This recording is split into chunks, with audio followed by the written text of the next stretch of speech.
పార్కులు కట్టి బ్రహ్మాండంగా శ్మశాన వాటికలకు జాగలి ఇవ్వడం వద్దంటుండా. ప్రజల అవసరాలకు హాస్పిటల్ కడదామంటే జాగలేదు. ఇలా హాస్పిటల్ కట్టాలంటే మనం కొనుక్కోవాలి జాగా.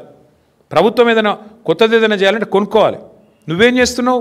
ప్రభుత్వ భూమి పరిశ్రమల అవసరాల కోసం ఇచ్చిన భూమి ఇలా పెద్దలకు, పెద్ద పెద్ద గద్దలకు, డబ్బులున్న వాళ్ళకు, వేల కోట్లున్న వాళ్ళకు ఇలా ధారాదత్తం చేసి మొత్తం వాళ్ళకు సంతర్పణ చేసి ఎవరి లాభం కోసం చేస్తున్నావు?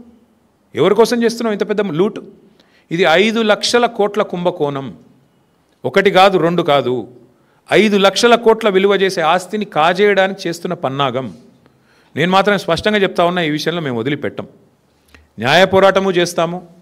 తప్పకుండా భవిష్యత్తులో ఈ భూములు ఎవరైనా కొన్నవాళ్ళు కానీ ఇంకోటి కానీ పరిణామాలు ఎదుర్కొంటారు. ఈ విషయం కూడా నేను ముందే చెప్తా ఉన్నా.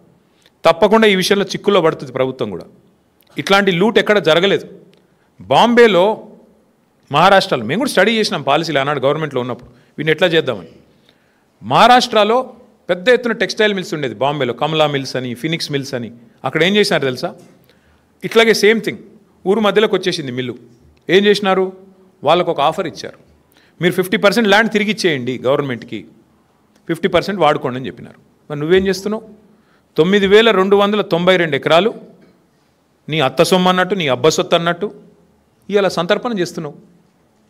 ఎవరి సొత్తు? ఎందుకు అడుగుతావు? వెనుకకు సగం ఇచ్చేయమని అడుగు, డిమాండ్ పెట్టు. 50% land should be given back.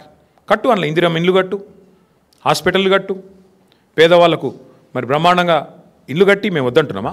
శ్మశాన వాటికలకి పార్కులు కట్టు. ఇది ఏది వద్దంట. హైదరాబాద్లో ఇంచు జాగా దొరకది. చూస్తున్నాం, హైడ్రా తెల్లారు లేస్తే రాచకం. ఏది పేదవాళ్ళ మీద 40 గజాలు 30 గజాలు పోయి కులగొడతా ఉంటారు.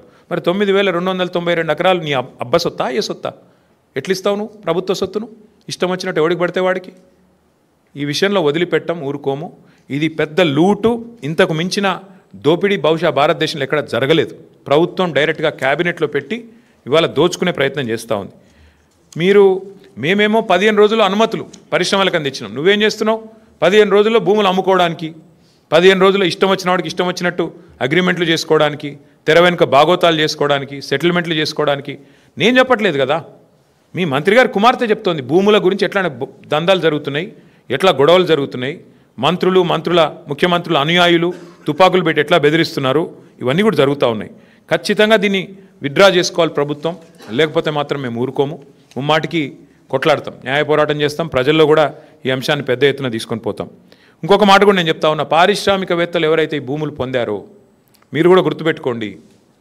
తప్పకుండా ప్రతిరోజు ఒక రోజులాగా ఉండదు. భవిష్యత్తులో వచ్చే ప్రభుత్వాలు డెఫినెట్గా మా ప్రభుత్వమే వస్తుంది. తప్పకుండా మీరు ఇప్పుడు ఈ విషయంలో అనవసరంగా రేవంత్ రెడ్డి కుట్రలో పడితే, ట్రాప్లో పడితే మీరు కూడా ఇబ్బందులు పాలవుతారు. ముందే చెప్తా ఉన్నాం. ఎందుకంటే ఇవాళ ఆయన సెటిల్మెంట్ల కోసం, ఆయన పైసల కోసం ఆయన దిక్కుమాలిన దందాలు చేస్తుండొచ్చు. మీరు ఈ ట్రాప్లో పడకండి. న్యాయంగా చేద్దాం. చేసేది ఉంటే 100% 200% కట్టాలా, లేదా వాపస్ 50% ప్రజలకు ఇవ్వాలా? మీకు ఇచ్చిందే